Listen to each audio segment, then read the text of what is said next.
All right, what's up? It's going to be the evening here. I forgot to put this picture up. Well, you guys saw this in lab if you were there. So this is the little osteon here, central canal.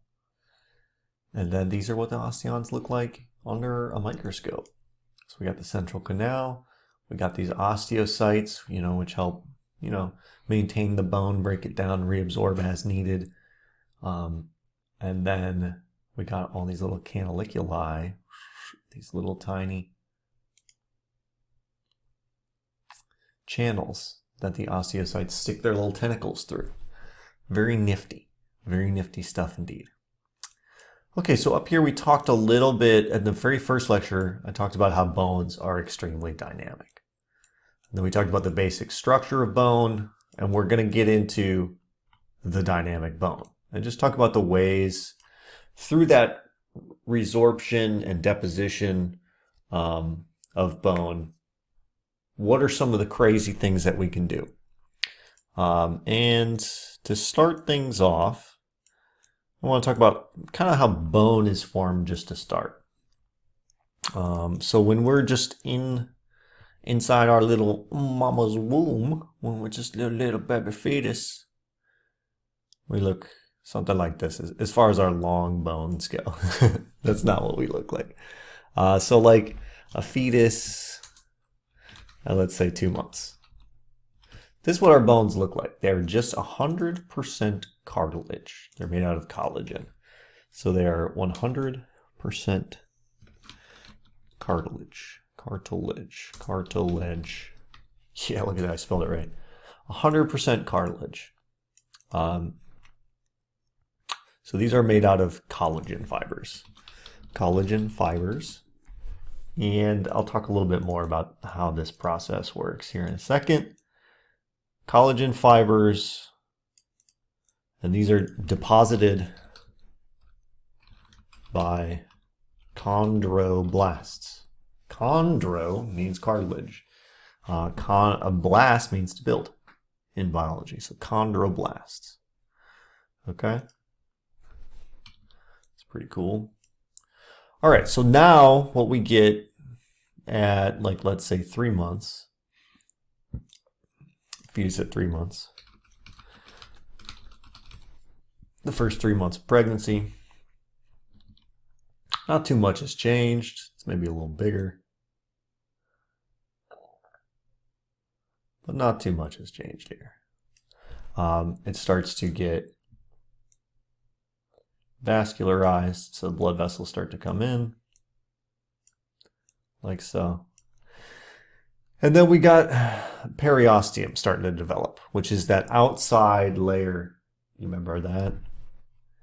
It's this outside layer around the bone in pink.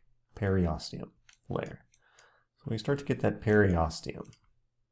Starts to form on the outside of this cartilage. And this is then going to help start to develop the bone. And there is a slight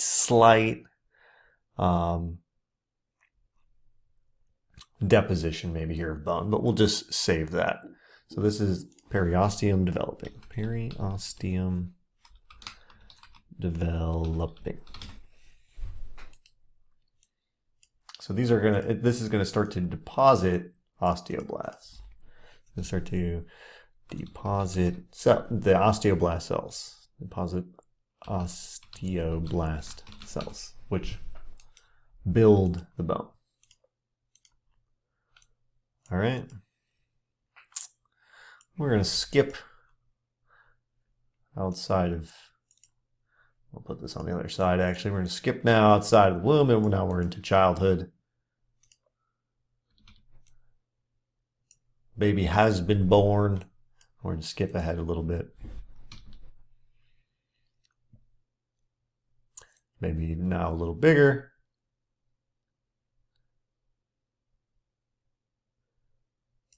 That looks a little trash.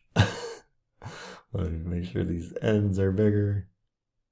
Okay, that's looking better. Now let me just seal the deal. Okay, beautiful. That's actually really good. Okay, and we've got our periosteum all the way around. kind of up until the end there. So we got our periosteum, like so. Oops. We've got our blood vessels coming in for sure.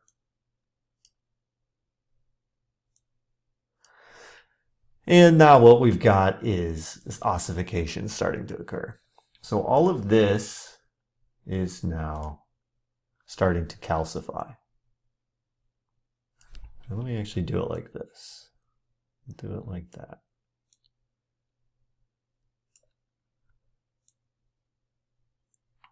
So that's all calcified bone, and then there's actually some calcified bone up here as well. Okay? Actually pretty satisfied with the way this is looking. This is now calcified bone. Calcified bone. And let me see if I got a little picture here that I want to show you. Yeah, this is pretty cool. So bone is a crystal.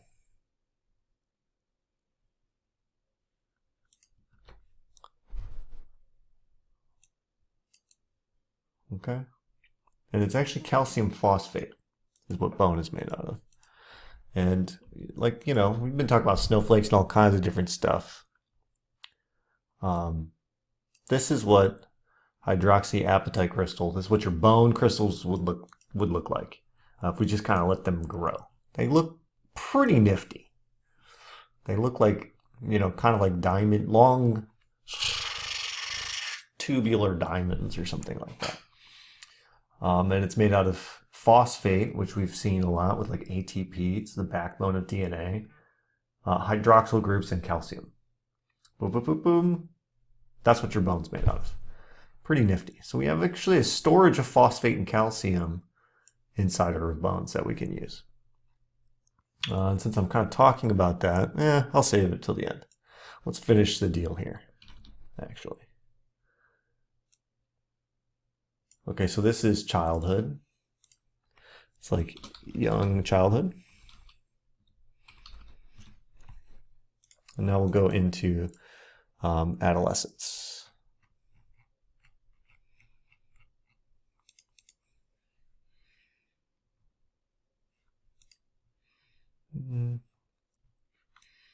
Okay, so now adolescence, we've got a much longer bone. The bone's been growing over time.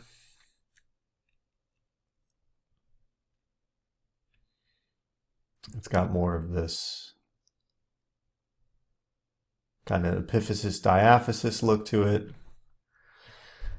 And now we kind of have like the real full structure of our bones all in place. So here we're gonna have the periosteum again around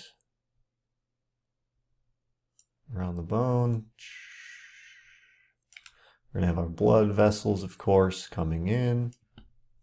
Just like before, we got our blood vessels coming up like this.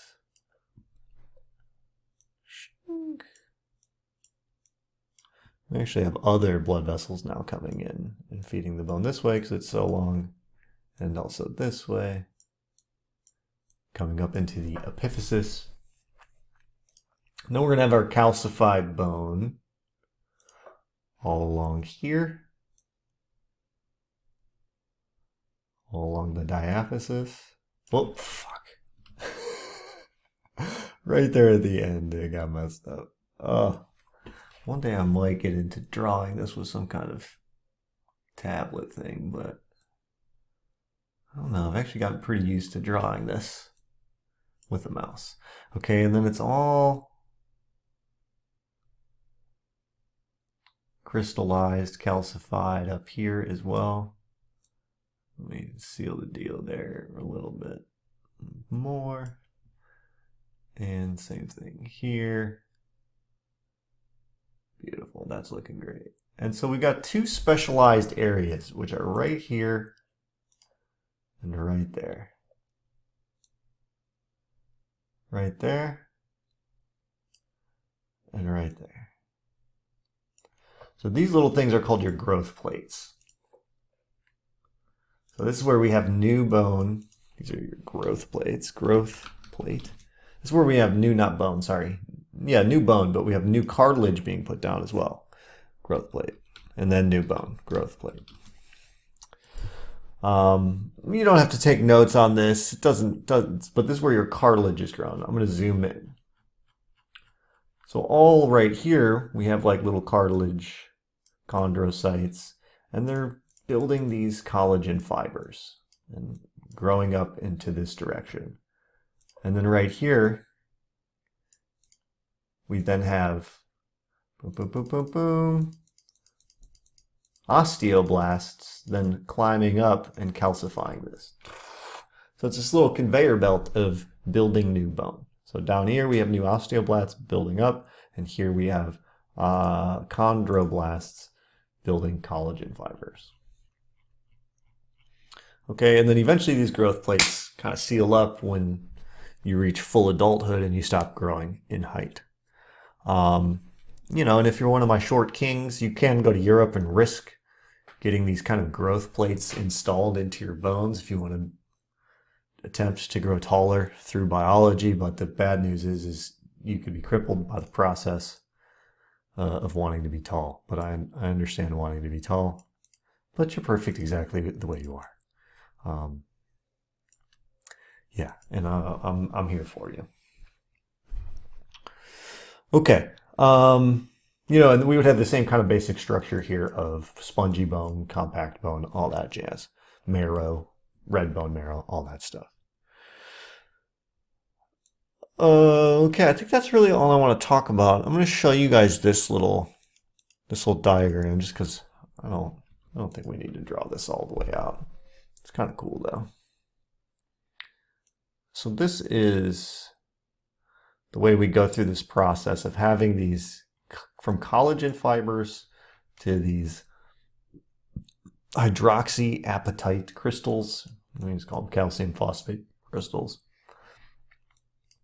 So on the left here we have our collagen molecule. Collagen is a protein, so it's made out of amino acids. These are amino acids.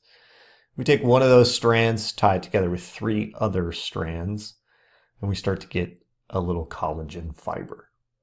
Then we can take a bunch of these little collagen fibers and make a collagen fibril. So we have a bunch of these making up this, which then make up this. So cable, cable, cable, cable, cable. Okay?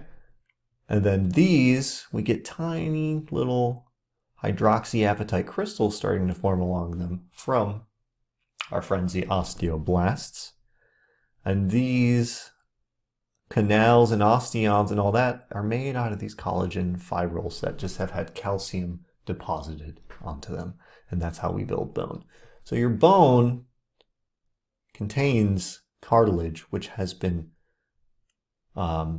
crystallized with hydroxyapatite or calcium phosphate crystals.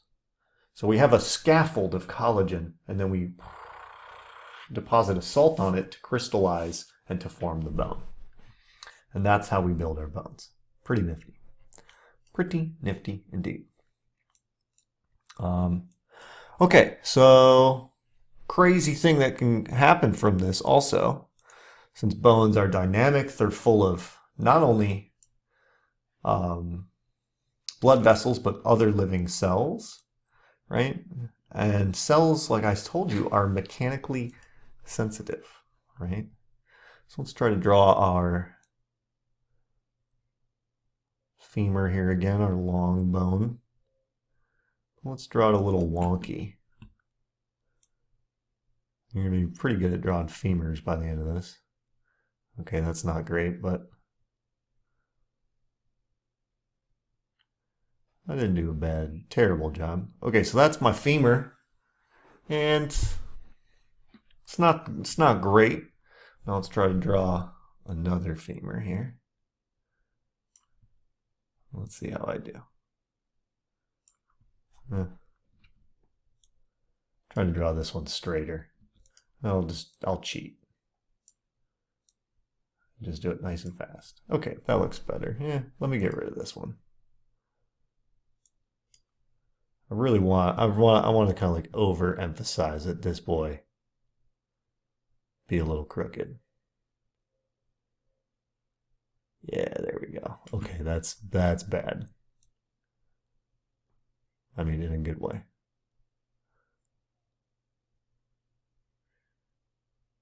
All right, that's a basic kind of crappy femur there. And then we're going to go from that to this. And we got this little fat boy at the end. Oops. All right. So we go somehow from this to this. And that's because bones are sensitive to force, right? They're full of cells. Cells are mechanically sensitive. And so your bones will resculpt themselves in response to force. So bones are sculpted. This is freaking crazy. By force. Sculpted. Are sculpted by force or shaped. Bones are shaped by force. Okay, what do I mean by that? Well, if we're to put pressure on this bone,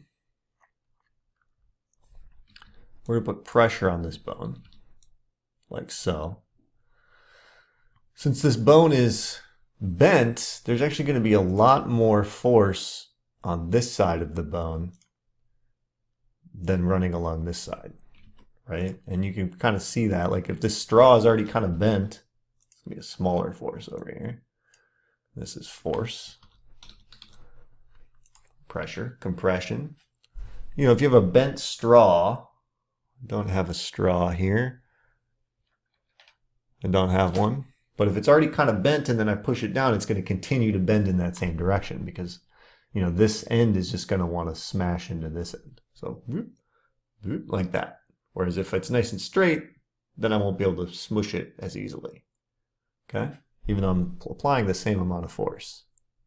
I don't know if that makes sense. So this bone over time will sense that there's more force in here, and then there will be more bone being deposited along this side. And let me we'll draw it down here. We'll copy this guy exactly. Yeah. So what's going to happen is there's going to be, this is fine. There's going to be new bone being deposited all along here until we straighten this sucker out. So our new, and then this bone will be chewed up until it looks more like what I drew over here.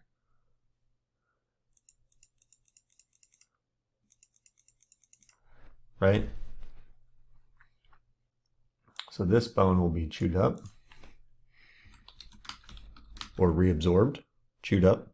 Bone will be reabsorbed.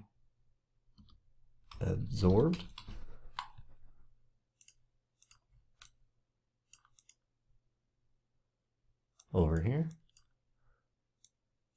And on this side, new bone will be deposited. Pretty freaking cool until we get then this nice straight bone where if we apply force to this, forces will be applied evenly on each side of this bone. Does that make sense? Forces are now applied evenly to each side of the bone, which will make the absorption and deposition of new bone at equilibrium on either side of it. So this is one, bone density is one of the reasons why astronauts have to work out in space. So bone density is why astronauts have to work out in space. Force deposits bone, like we just saw here. Force, more force is going to deposit bone. Force deposits bone. All right. And then let's talk about bone repair.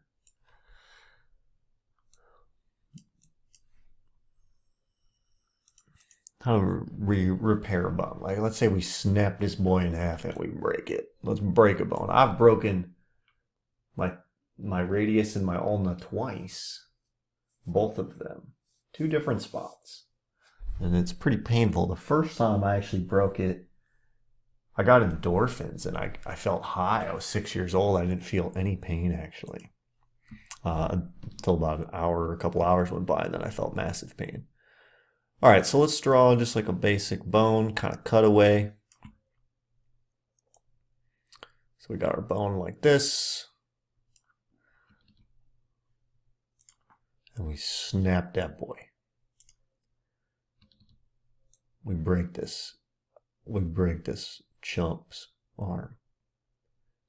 This chump ain't me. This chump's arm be busted. All right? Something like this. But okay. We can move that guy a little closer together. We've gone to the doctor, they reset it, they put it in a cast. All right, like so.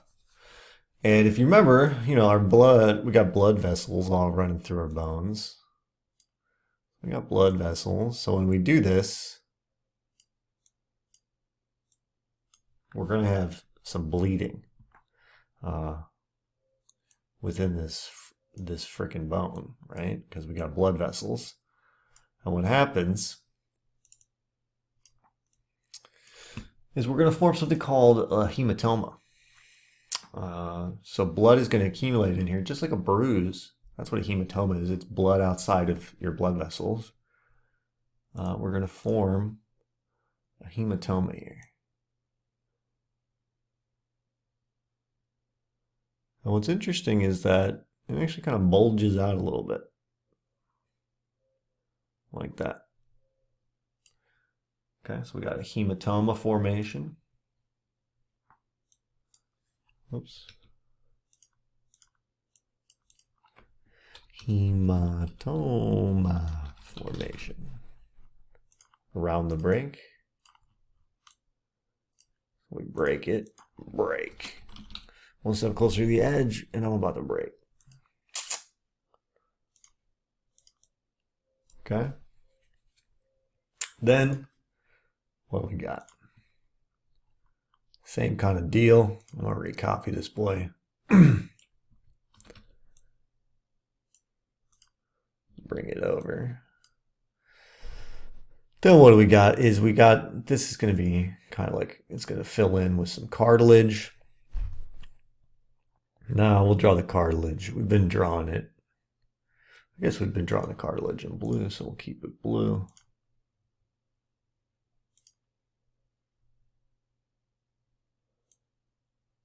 Nope, that's not what I want.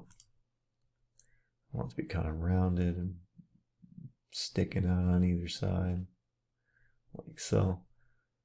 And this cartilage is going to have osteoblasts, right? Osteoblasts are going to be activated. So we now have cartilage, cartilage forming, and this is a hematoma, which is blood, kind of outside of the blood vessels. Cartilage, and this is going to be deposited by chondrocytes. Cartilage deposited by chondrocytes. Cartilage deposited by chondrocytes. And then there's also going to be some bone starting to form as well. But not much. And then we'll kind of save that for the next one. Okay. Bring this over and let's keep this.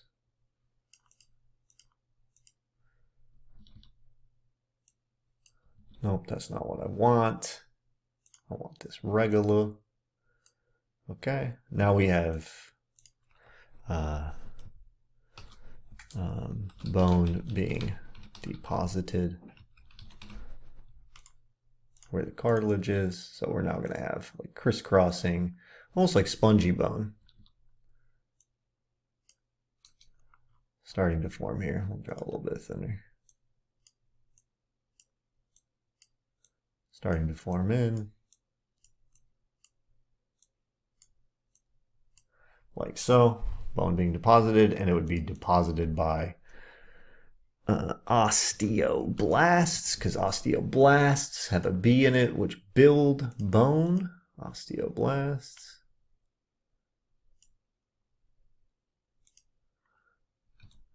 Okay. And then copy that, bring that over. And last but not least, I'm going to get rid of this. I'm going to just kind of change this whole thing now to be a highlight. Because now we just have all new bone deposited all around there. Like so.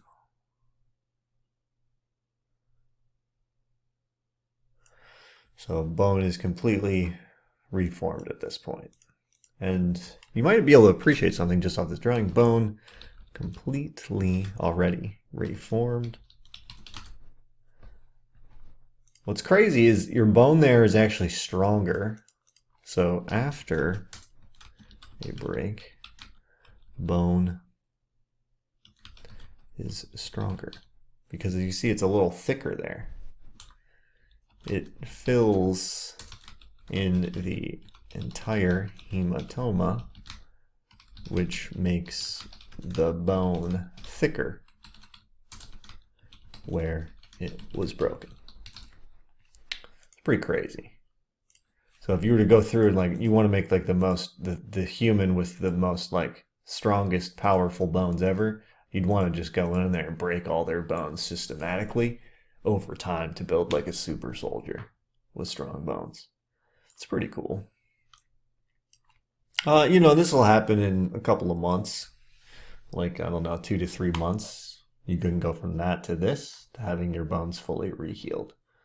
It's pretty crazy, you know. We'll just say it's about 2 months. Depends on the bone and how well you're healing, 2 to 3 months. Depends on what kind of break and how clean it is and all of that stuff. We got a little picture here, some busted bones, just so we can look at them. I wish I had mine. I could go get my cast, my cast for my 6-year-old arm. It's pretty cool. So here we got a tibia and a fibula. The way to remember that is a fibula tells a little lie, a little fib. Tibia and a fibula being broken. All right, I think I'm just going to continue in on this one because I don't want to make another one. We're almost done here. So there was another thing I wanted to talk about, which is this. You know, I've talked about like storing bone chain, you know, like if we're remodeling this whole bone here, we're going to want to be depositing a lot of calcium and taking some up. Your skeletal system is highly dependent on your thyroid gland. So your thyroid is right here in your neck. It sits right under your thyroid cartilage right there. So your thyroid gland is right here. So bone formation is regulated by your thyroid gland.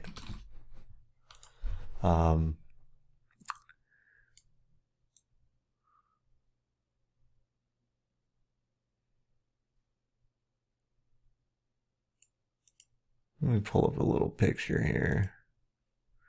Yeah, I think I got, there we go. But I don't need to draw all this out. You can just kind of appreciate this. So this is a side view. If I was side like this, you can see my tongue right here. This is a little specialized bone called the hyoid bone. Let me pull up another picture of that because that's pretty cool. This boy looks like a little devil. Boom. Looks like a little demon right there. Right? Like going like this, like, what's up? I'm a hyoid bone. This is what your tongue connects to. And this is only ever broken really in strangling cases. So if somebody has a broken hyoid bone, it's pretty likely that they were strangled. A little forensic science for you there. It's also what your tongue is attached to. Anyway, back to the thyroid gland. So this is a gland. It does a lot of things with your metabolism, but one thing that it does that's important is it affects your calcium levels in your blood. So we have a couple of hormones here. Parathyroid hormone. This also affects bone dynamics, so it plays in. Parathyroid hormone. And this boy is important for, it stimulates the breakdown of bone.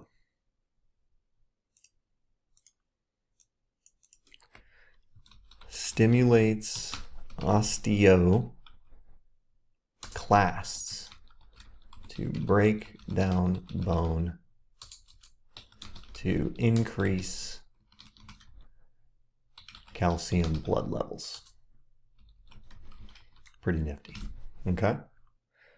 So let's say, for example, your muscles need a lot of calcium to operate. And let's say we don't have enough calcium for your muscles to operate. And we'll talk about how they use calcium to operate. Then your body would actually start to maybe break down some of your bone to give if you were malnourished, to give your bones or to give your muscles enough calcium to function so that you could continue to move, so that you could hopefully find some more calcium. Okay, and then the hormone that is the opposite of this, that's going to help build new bone or deposit new calcium, is called calcitonin. Calcitonin. So calcitonin, it's like you're getting tone, except it's tone for your bones. So it stimulates osteoblasts to deposit new bone. So if somebody comes in with like severe osteoporosis or something, maybe some calcitonin treatment could help them. I don't know if that's something that the medical system does, but maybe they should look into it. Just understanding these basic little facts. And that's controlled by your thyroid gland here. So let's say you had a gene, you have a mutation in your calcitonin hormone, so it doesn't work as effectively. You're going to have that your whole life, including during your development. So you might have some shorter bones, some weaker bones, less dense bones. And bone density is something pretty crazy. There actually is a lot that I want to talk about here. There's too much. That's okay. I'll just keep going. I want to make this a shorter week, though. So I'm just going to put these up. You guys can. I didn't even talk about ligaments. Oh, boy. Oh, wow. That's a lot of words on that slide. All right, well, let's stay with the bone density thing. Osteoporosis, it's a lack of bone density. It's pretty crazy. Let's talk about this. So, bone density loss. So until you're about 35, you can gain bone. After about age 35, you're at your bone max. You are at your bone density max. So if you're young, get your bone density while the getting's good. You should be getting it. Getting while the getting is good. All right? Too short. Said me that. Maybe the reason why he was singing that song is because he's too short, because he didn't get proper bone density. So men, after that, men lose 0.4%, not that much, of their bone density a year after 35. So after 35. Women now. You really should be getting it. Postmenopausal women. Menopausal women. Menopaused. Pausal. Women lose about 2 to 3%. It's crazy. After the age of 35. I'm going to pull up this little graph here for you guys to just check out. Look at this bad boy. You want to keep your bone density. Smoking cigarettes is bad for your bone density. But you know what's good for your bone density? Jumping, walking, running. Careful when you're running though. But you can see this. Boom. Up until about 35, we're at our peak, both men and women. And then just slowly over time, bone density goes down. But especially after menopause, around 50, 55 in women, boom, just this huge decline in bone density. And that decline in bone density is called osteoporosis.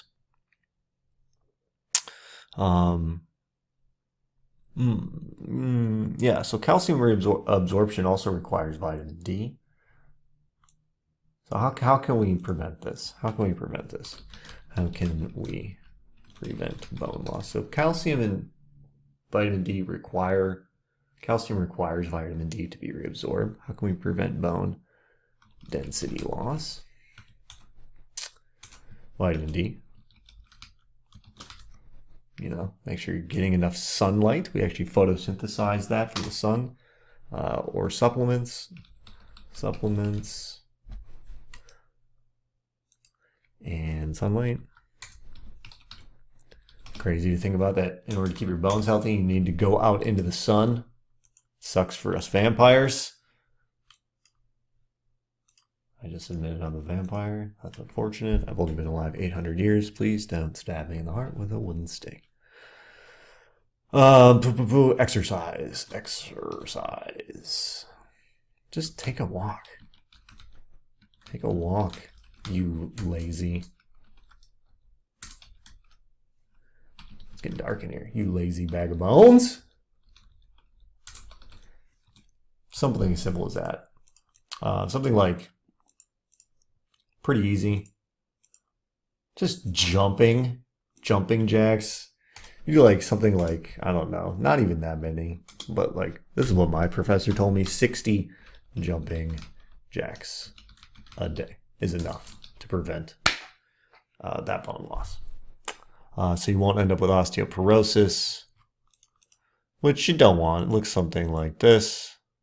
So if we're just looking at our spongy bone, let's look at our spongy bone here.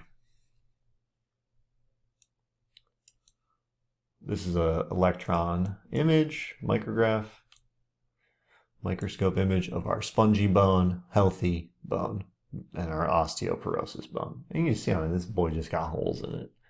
You're going to have brittle bones, break your bones, fall, break your hip, all kinds of bad news. Nobody wants that. There's a lot more to cover. I kind of want to talk about hyaluronic acid. It's pretty cool. I'm gonna do it. I'm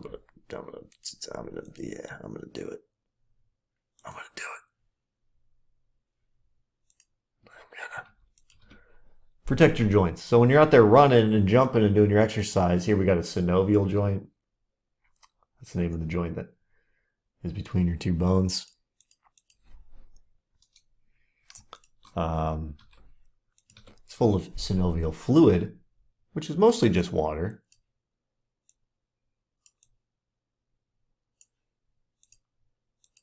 Okay, mostly just water. And how do we keep that water in there? How do we make a little cushion for our two bones? It's an interesting question. So we got our bones, we got a synovial membrane. It's basically just like a capsule, and it's full of fluid. We have little chondrocytes. Those are our cells that deposit cartilage. And decorated all on the outside of them, we got these little things that look like feathers. These look like feathers. Okay, so we have a hyaluronic acid. Ooh, maybe you've heard of that. Maybe you've heard of that in beauty products. And attached to that hyaluronic acid, we got a proteoglycan. Proteo is like protein. Glycan is like sugar. Okay, so we got, this is a hyaluronic acid with proteins all connected to it, with sugar connected to those. Sugar's really sticky. Water follows sugar, just like water follows salt. So what you got is a bunch of sticky feathers out here that will hold on to water. Make like a gel-like substance. So that's how we cushion our joints, with some sugar water. Very interesting.